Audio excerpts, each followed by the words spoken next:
Welcome to Mock the Week. I'm Dara O'Brien. Joining me this week are Andy Parsons, Zoe Lyons and Marcus Brigstock, Chris Addison, Hugh Dennis and Gary Delaney.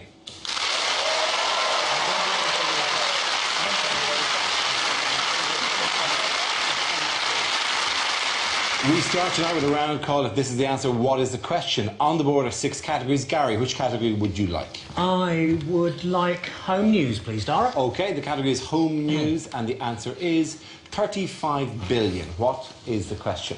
Is it, how many times have people hit refresh on the NatWest website this week? Is it in fact how much I told the NatWest call centre I have in my account at the moment? Is it what is God's next significant birthday? Is it how many days do we have left of the Olympic torch relay? After how many years does a bottle of Sillet Bang become safe to handle? Is it how many calories there are in a cheese and Eric Pickles sandwich? Is it in fact if you borrow a pound off Wonga.com? Is it, according to the Daily Mail, how many children does an average Somalian family have? How many episodes have there been of the long-running drama Monsoon Poultry Hobby?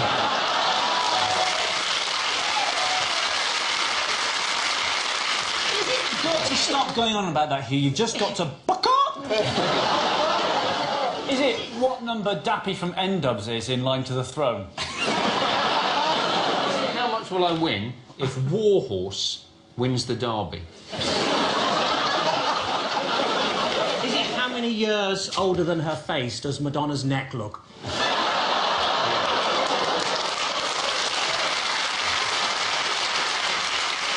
Is it how many extra tissues have been used worldwide since the publication of 50 Shades of Grey? Is it very moving then? Is it? Yeah. Makes you cry, is it? I've not read it. And let's move to I think I know the answer. Is it how many comedians have phoned their accountants this week?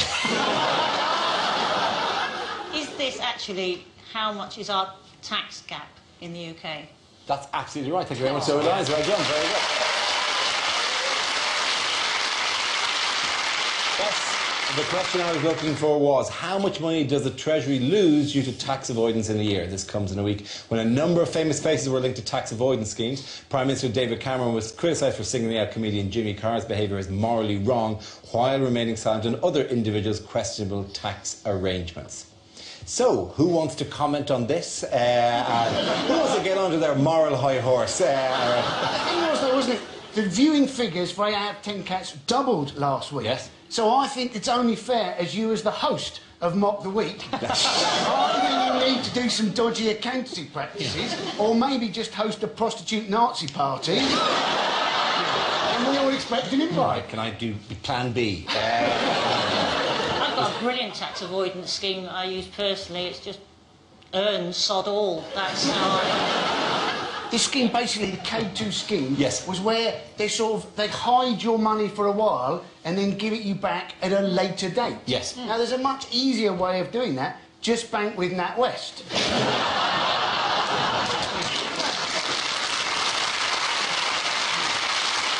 I feel sorry for Jersey, because they're now trying to shake off the sort of tax avoidance tag and get back to their traditional reputation as Nazi sympathisers.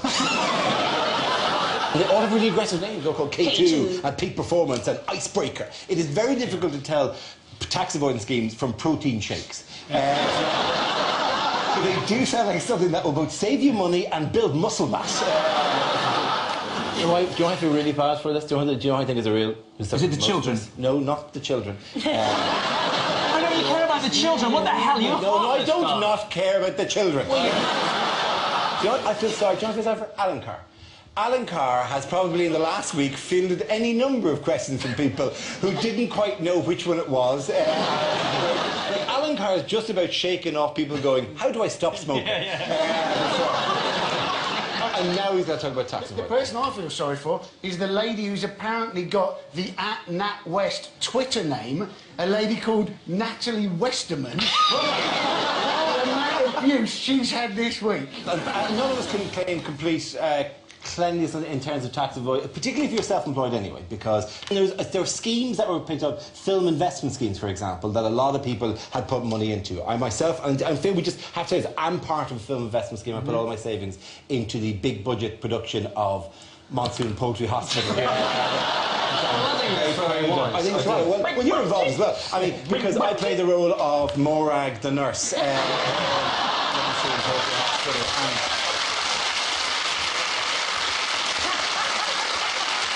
I think we're going to make a lot of money back. It's, it's me and Does you that say, are involved. by Alfred Hitchcock? I like the It's nice to know where the budget for this show goes. I want to know, by the way, how well I look as a nurse. Surprisingly fitting. Big shoulders. You've got a hint of the readers' wives about you. If you turned up at my bed in a hospital, I'd discharge myself.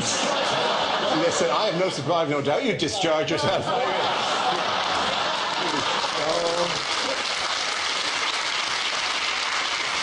Why have Michael Gove and Nick Clegg clashed recently? It's Goof, as in movement. It's pronounced Goof. It's pronounced Goof. Yeah, Michael Goof. Yeah. Michael Gove? Michael Goof, yeah. Literally, you could say this and I would have to go with it, because I have no idea. But it's true, it's pronounced Goof. OK, why have Michael Gove and Nicholas Clegg... Why have Michael Thing and... Because Michael Goof announced a massive education reform proposal and didn't tell either David Cameron or Nick Clegg or anyone else, including his friends and family. That's what it's about, isn't it? They're looking to sort of bring back O and A levels because they think that sort of GCSEs have been devalued by people getting too many good grades. And I don't think that is the issue. It's just that they moved the marking centre to Liverpool, so now it's all A.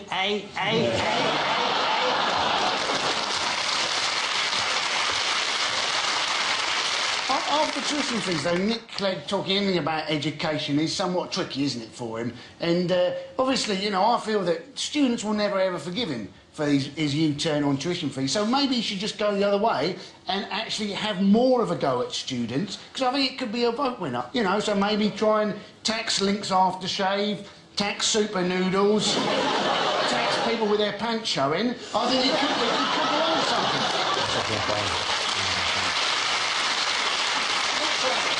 So is it weird? Because I didn't come through that system. Is it like... No, I think it shows. I think it shows. Yeah, I did come through a system, thank you very much.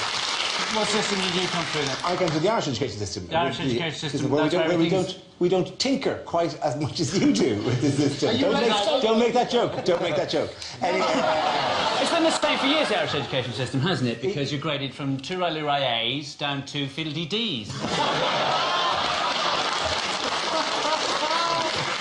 They're all looking for the Chris Addison, the Dublin gig on the next tour. No, but is it going over the O-levels? Was there some special magical time, the O-levels? The O-levels? Yes. Is it? It was a magical time, but it was roughly the same time as I lost my virginity, that's why. So is that was a hell of a French oral.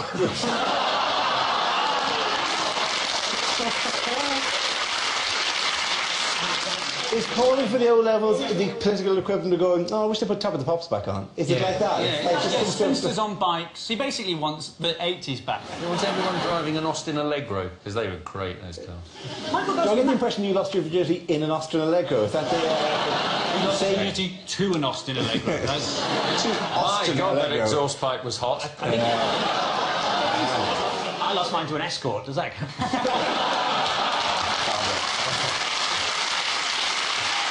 At the end of that round, the points go to Chris, Hugh and Gary. Our next round is called Newsreel. We play in a recent piece of footage featuring people in the news and ask Hugh to suggest what might be being said. This week's clip features the Prince of Wales. Right, here we go. Next pub, 5 down, 4 to go, 6 pints in each. Oh, what an enormous television. Put your hand right through. How do you do that? Is it 3D? It's very real. That's because we are real, you see. This is a serving hatch in a pub. Yes, I knew that. Anyway, I tell you what, I'll have a pint of that, please. That is a charity collecting tape. I knew that. In that case, I'll have whatever's in the barrel. A pint of plunger, please. A packet of porky scratches. Unless you've got any biscuits, touchy originals, I don't have to pay for them, you see, because I own the company. Anyway, I was saying to these fellas here, I only drink warm bitter at the moment. Yes, well, you would if you spent 4 hours on a sodding royal barge. Yes, feel that. Still freezing. It's weeks ago. Freezing. Feel my hands. Oh, look, lovely. Here's a pint of bitter. I love bitter, don't you? It's almost as British as Will.I.am wants to be. Anyway, down the hatch. Get it down, you Zulu warrior. And that's a bit off, I think. Yes, I tell you what, I think the old pipes need a bit of a clean. As they said to Prince Philip. I tell you what, here's a question. Are pints getting smaller, or is my hand getting bigger? Show me the way to go home. Can you show me the way to go home? To be honest, it could be almost anywhere, because I have an enormous number of homes. I tell you what, why don't you join us on the next stage of the pub crawl? I think it might be the Crown and the Sceptre. It's as close as I'm going to get to either of them. Well done, Hugh. Well done, mate.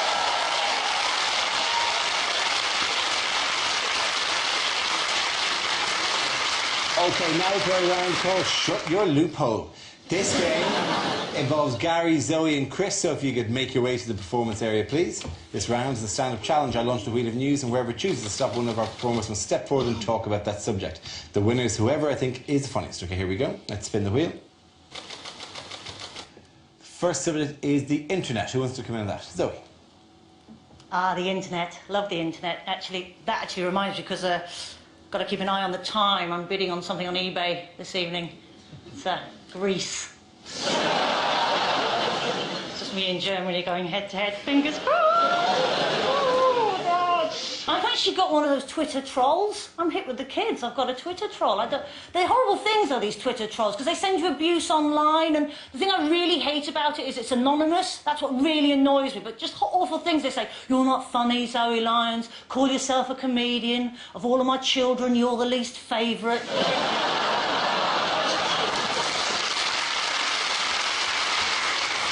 Junk mail as well, and people find it annoying, junk mail, but I think it's always worth going through. You know, you might miss a bargain. Only this week I went through my junk mail, and now I have cleverly consolidated all of my bank accounts into one Nigerian account. And I have a much bigger penis.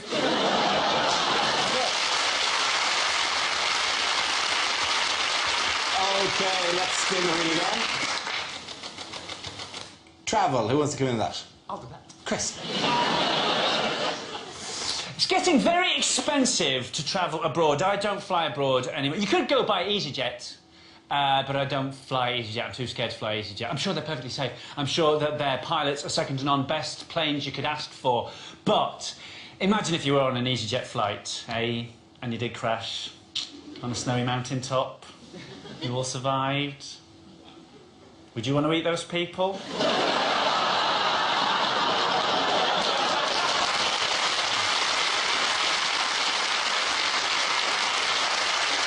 I won't have a shepherd's pie from Asda. I'm not having some woman in cerise leggings. It's not happening.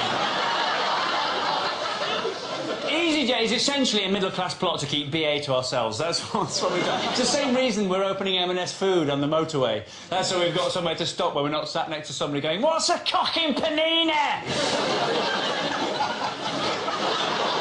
I know! Thank God. Waitrose on the motorway, right, which is...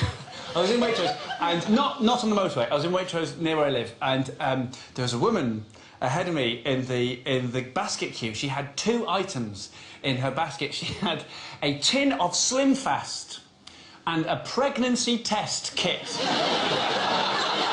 was thinking, well, it's one or the other.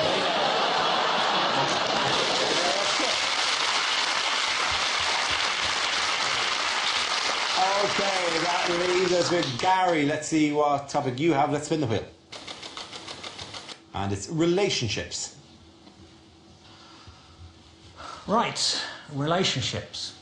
It's good to be here. Last time I was here, a girl asked me for sex. I had to disappoint her. We had sex. But I'm trying to learn to be a more sensitive lover. I got a DVD, How to Improve Your Foreplay Technique. It was really good.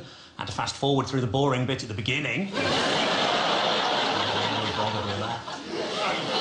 Last night I had beef stew with dumplings. I shouldn't call her that, but she's a big girl.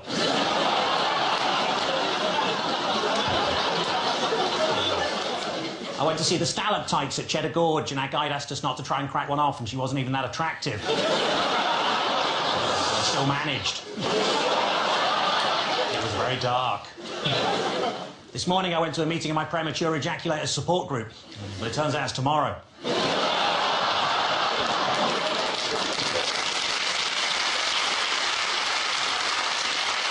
I think a few of the men started clapping before the end of that joke, by the way.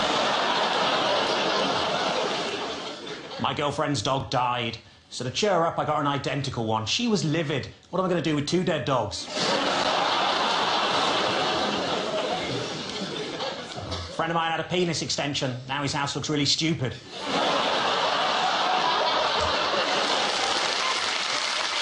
good. Can we get right round the points? Go, go, yay! Well done. Okay, go.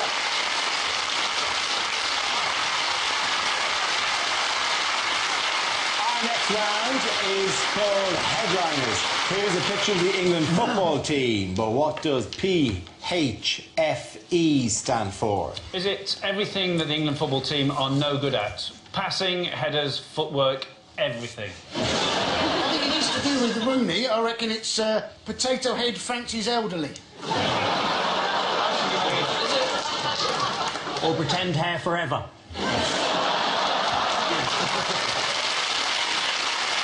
Is it what Stephen Gerrard thinks is wrong with the team? Is it passing, heading, football? I think it's proof that education needs reform. 2 of those men were asked to write GCSE. Do you know that if you dial the number on their shorts, you get through to a helpline?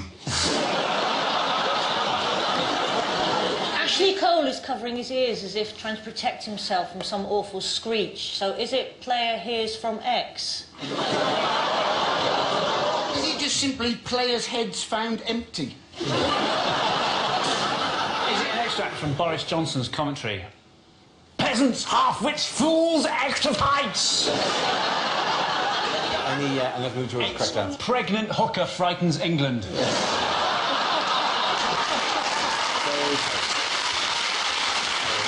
Is it, as it sadly always is, penalty heartache for England? Yes, it is. Thank you very much. So, there you go. Yes, the answer I was looking at was penalty heartache for England. This is the news that after reaching the quarter-final stages of Euro 2012, England suffered penalty agony yet again as they crashed out of the tournament in a shootout against Italy, watched by a peak audience of 23 million people. Were you among them? Were you all watching it? Yes, we weren't very good, were we? Couldn't hold the ball very well. And there was one moment, wasn't there, where the referee, there was an Italian injury, and so he had to stop the play, and then he gave the ball back to the English players, but explained to them that he wanted them to give it back to the Italians. And I was thinking, well, he didn't have to explain that. They were going to do that anyway. Just let the game proceed as normal for 30 seconds. They'll get it. I thought the whole game was very unfair. I mean, the Italians had a ball. Why didn't we have one? We lost on penalties, didn't we? Right, which was very disappointing, and we went out. But, I mean, if you look on the bright side, really, all that's happened is we would have played Germany in the next round. So all that's happened, really, is we've lost on penalties 4 days earlier than we would have. In many ways, we've got those 4 days back. We've got those 4 days back. I think, though, it was a very telling statistic, wasn't it? That England's most frequent passer was Ashley Cole, with 44 passes, including the last one, of course, to the Italian goalkeeper in the form of a penalty. Who was England's second most frequent passer? Would it have been Joe Hart, the goalkeeper? Joe Hart, the goalkeeper. Who was bringing a lot of excitement. I thought Joe Hart in the goal, though. God love him, he did his best. He did a great job. He did his little kind of bear thing before each penalty. He was like, like a little, I'm your little tiger. I'm going to your little tiger, and I'm going to scare you. Like he's doing little mimes in the goal. Like, it was. I mean, it was like he's more like an uncle with a 3-year-old. Oh, I'm a bear. I'm going to chase you. You want to kick the ball now. Who's got a good kick? Who's got a good kick? Oh, you have a good kick. Yes. My favourite quarter-final was, in fact, Greece against Germany. Because I was hoping, when the referee tossed the coin at the beginning, the Greek captain would nick it and piss off.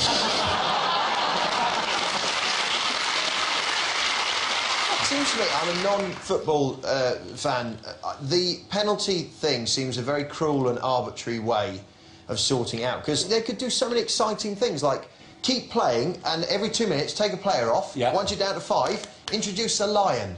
Do you know what I mean? Something just lively and fun. There'd be a definite ending then, and, you know, fewer players and stuff like that. Blindfold them, or, like pinball, 2-ball screwball. Every 2 minutes, put another ball on the pitch. Multi-ball. People have suggested multi-ball in the past. I like zombie ball, where you introduce a zombie and the zombie bites people and they become zombies. Until eventually you've only a few players left, like whatever. What happens if Rooney gets bitten, though? How would you know?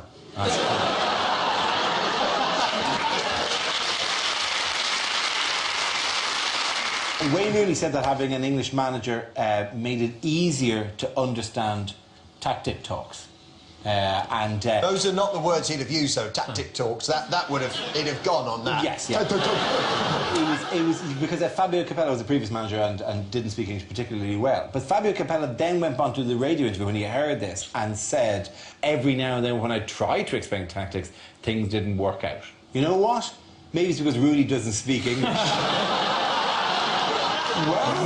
Well, saucer of milk for Fabio Capello. I think there are consolations to this tournament being over, because now, at last, we don't have to hear politicians talking about it, which is my least favourite thing about international football tournaments. When politicians try to be a man of the people, it's excruciating. Much worse when it's Cameron, because he's so manifestly posh. Hearing him going, that's why I say, come on, England. I shall be wearing my second-best top hat and my lucky monocle all the way through Euro 2012.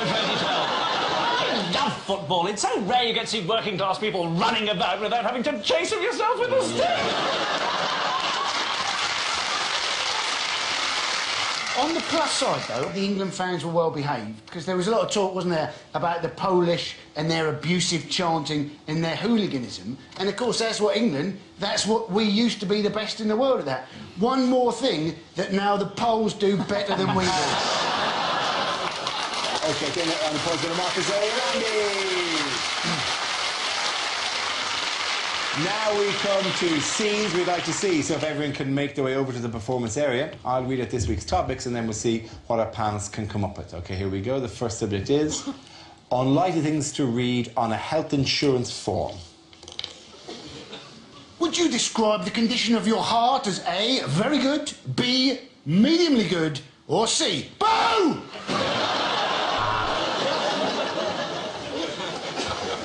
Do you ever temporary blackouts?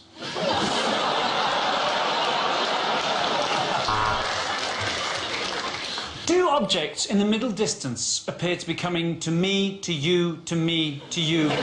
You may be suffering from chuckle vision.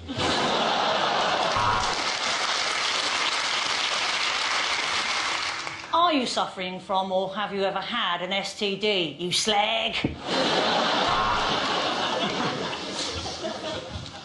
Are you the only black guy in a horror film?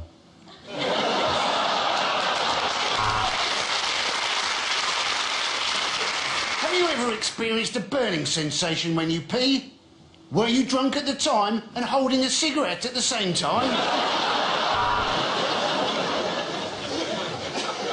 Please describe your alcohol intake. Moderate, average, excessive, Glaswegian.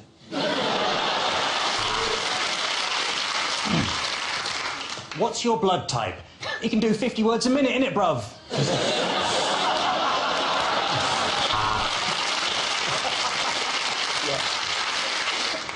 Buddhists, what was your last cause of death?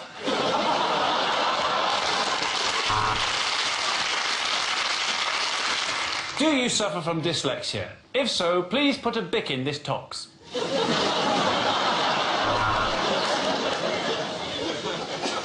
Do you smoke? Can I have one?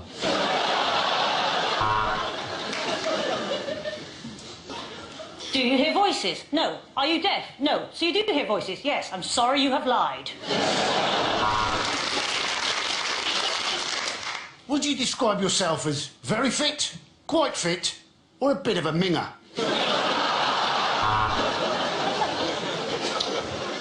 Do you suffer from dizziness, double vision, or seizures? Then why did you take a penalty for England? Okay, the next topic is unlikely lines from a war movie. Bad luck, Sir Winston. I'm afraid the Second World War's gone to penalties.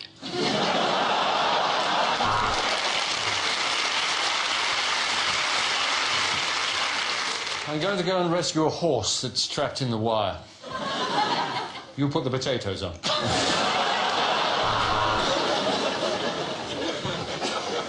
We've located the battleship. It is in the squares B5, B6, B7, 8, 9.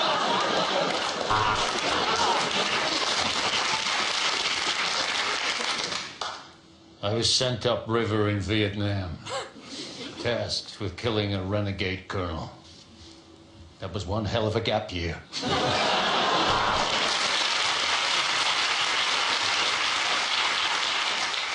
I haven't seen a case of trench foot this bad since the Isle of Wight festival.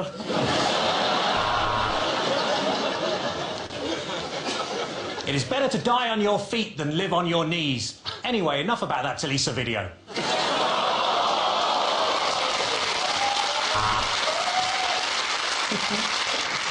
Well, if nothing else, this is going to make a lovely tapestry.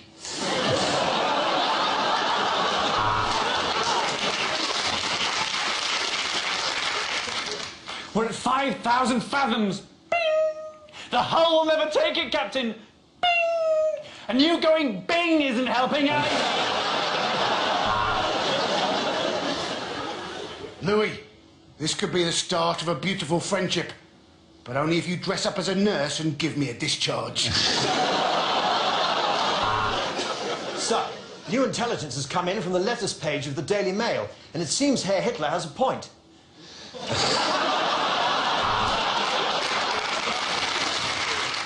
I can't stand the sound of the guns. Why did I move to Tottenham?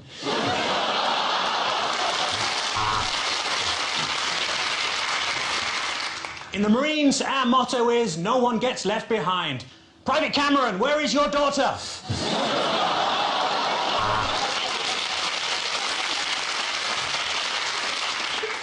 We make an amphibious landing here. We scale the cliff, avoid the sweeper, bounce on the big balls, and I'll meet you in the wipeout zone.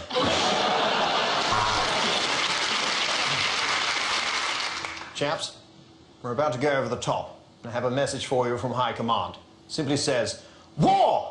What is it good for? Absolutely nothing. Say it again now. War!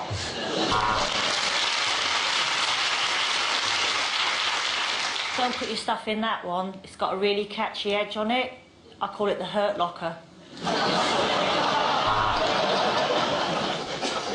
Medic! Medic! Medic! I'll tell you what the problem is. I've been shot in my dick. Okay, and the boys over with Chris, Hugh and Gary.